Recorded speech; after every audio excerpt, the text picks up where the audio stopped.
Good afternoon. These are on, I presume. I'd like to talk to you today, and do I have control of these slides, or is I do? Okay. Let's get through these really quick, because this is just because you have to get CMEs, and I have to tell you that I am on the Speakers Bureau for GSK, GlaxoSmithKline, and also a nutritional consultant for an HIV nutritional company named Biosource Therapeutics, which has nothing to do with what I'm talking about today.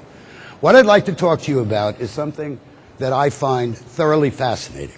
It is glutathione. It is one of the 4 endogenous antioxidants, and it is one that I must admit, despite 80,000 published articles in the English literature, through medical school, internship, residency, fellowship, and a fairly long time in academic medicine, I knew nothing about.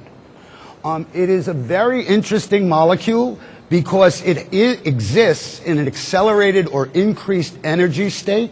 The energy state or increased energy state is caused by the fact that it's got a free sulfhydryl group, and therefore can easily donate the hydrogen to a electron and therefore quench a free radical. Now, let me tell you, because I think it's important, and it is a little bit of a divergence, but I learned about glutathione because of something that you probably all have seen in your practice, and that is a low uric acid. Now, when I was in medical school and when I was a professor of oncology, the only thing I knew about uric acid is when you had a kid that you were going to treat for leukemia, you put him on allopurinol to keep the uric acid down. I knew nothing about uric acid being low, except it kept appearing, and it appeared in about 20% of my patients, and that just didn't make sense. So I finally went into PubMed, and after stumbling around for a long time, I found out that uric acid is the last antioxidant your body uses when it's run out of everything else. When it's run out of gas, okay, it uses uric acid. Interesting. So if that's the last, the question then, what was the first? And that is where I got into glutathione. I've been coming to some of these meetings for a while, and glutathione is very important for a number of things, not all of which I'm going to go into today.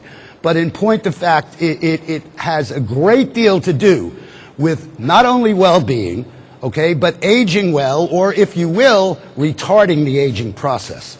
So I think it's very applicable. I'd like to, at the risk of repeating things that you already know, go over some of the things that glutathione is important about. Alone in the antioxidant world, okay, every other antioxidant, when it becomes oxidized, becomes itself a free radical. Glutathione doesn't. It actually recycles other antioxidants. In fact, the body considers it so important that up to 6% of the entire ATP expenditure or energy expenditure of the body may be used to synthesize and optimize glutathione levels. That's pretty impressive, 6% of the entire energy output of the body. It is also the only non-enzyme antioxidant that doesn't become a free radical, and in fact has a very interesting corollary when it becomes oxidized, because what happens is it complexes to another spent glutathione molecule, and the compound then becomes GSSG, and GSSG has been shown in animal studies at least to promote and induce delta wave sleep. We all know the importance of that in terms of the aging process, so this, even in its used up form, functions as a very useful product. It not only functions as an antioxidant itself, but alone again in the world of antioxidants, it is an absolutely essential component of antioxidant enzymes, namely glutathione peroxidase, and most importantly, the glutathione transferases. And I bring that up because glutathione transferase abnormalities have now been associated with virtually every cancer known to man, and probably with a lot more than that. And therefore, by promoting the production of glutathione transferases through improving glutathione, we may be doing even more than I'm able to talk about right now. In addition, if that were not enough, let's keep going. It's a chelator. In fact, it's 50% as effective as oral chelation in getting rid of mercury. It has an effect on other heavy metals, but they're not as pronounced as mercury, and mercury is pretty ubiquitous in an environment, so it kind of comes as a freebie.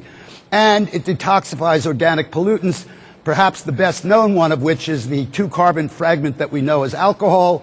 And in fact, without glutathione, you ultimately get a hangover because you stop the process at acetaldehyde, which is phase 1 detox, and that in itself is a free radical, and obviously many of us may have felt the effects of that if we didn't have enough glutathione.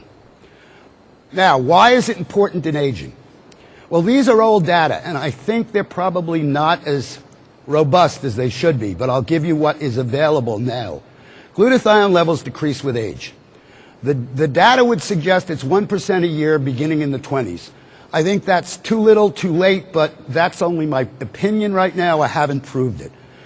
There are some very interesting things, though.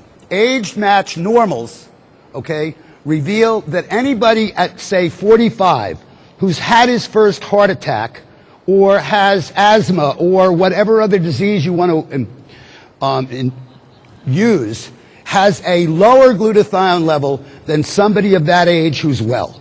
So disease causes decrease in glutathione and an accelerated decrease compared to normals. Glutathione happens to be, and this is perhaps the take-home message, it's the major protector of mitochondrial DNA.